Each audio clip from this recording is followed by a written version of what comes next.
At Rod's house, Gypsy was like a visiting dictator. Christy had 2 kids of her own, Dylan and Mia, and whenever Gypsy came over, she forced them to play princess. Not the cute kind either.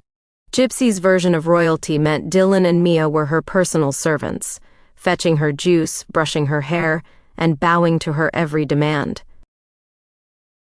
The moment their mom turned her back, Gypsy snapped orders like a pint-sized tyrant. Dylan and Mia hated every minute of it and often ended visits in tears. Christy, fed up but resigned, told them, "Just let her play. It's only a few hours." Easy for her to say. She wasn't the one massaging Gypsy's feet with a plastic tiara on her head.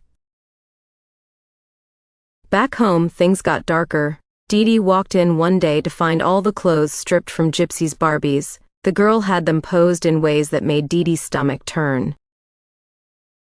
There was no denying what she was mimicking. Horrified, Dee Dee banned the dolls. But it didn't stop there. Gypsy, still in diapers, was often caught with her hand in them.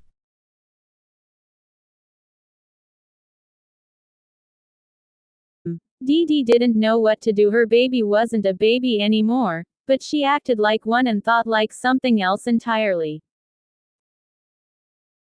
In desperation, Dee Dee turned to church, hoping Jesus could fix whatever had gone wrong. The sermons didn't cure Gypsy's budding obsessions. She fell in love with every celebrity that crossed the screen, obsessed, specifically, with Daniel Radcliffe from Harry Potter. She talked about marrying him, dreamed of living in the wizarding world, and demanded her feeding tube be glittery like magic. Dee Dee was falling apart. Emotionally, financially, spiritually. She felt like she was raising 3 people in one body: a sick child, a spoiled diva, and a secret manipulator. And most days, she couldn't tell which version of Gypsy would show up. But she loved her. In that warped, desperate way only a mother under pressure can. She loved her through the tantrums, the secrets, the lies, and the drool. Because no matter how bad things got, Gypsy was still hers. And Dee Dee would rather burn her life to the ground than let anyone take her away. By the time Gypsy turned 10, she had perfected the art of being exhausting. She didn't just ask questions, she asked weird questions. Inappropriate ones. Ones that made people blink twice and look around for help. Can people get pregnant from swimming pools? She once asked a Walgreens cashier while Dee Dee pretended not to hear. Another time she asked a church volunteer, "Do angels pee?" She wasn't trying to be funny. She was serious. Dead serious. Rod had long since stopped answering the phone. He didn't invite her to visit anymore, and the kids, Mia and Dylan, thanked their lucky stars. They hated playing Gypsy's version of princess, which was really just unpaid servitude. "You be the horse, you be the butler," she'd bark. If they didn't obey, she'd cry. Then Christy would yell. Then everyone was miserable. But Dee Dee, she felt sorry for her. Her poor little girl with the crossed eyes and crumbling teeth and sagging bottle full of warm strawberry Pedialyte. So when the Special Olympics came to town, Dee Dee entered her in a wheelchair race.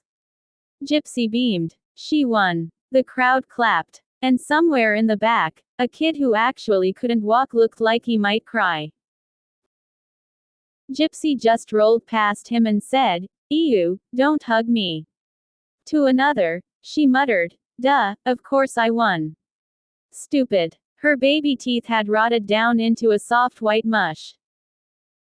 The dentist said it was like trying to clean wet chalk. So surgery it was. Dee Dee hoped maybe this meant the feeding tube could come out. Gypsy disagreed. Dramatically. The tube stayed. By now, Gypsy could manipulate everyone, including her own mother. If tantrums didn't work, she'd switch tactics.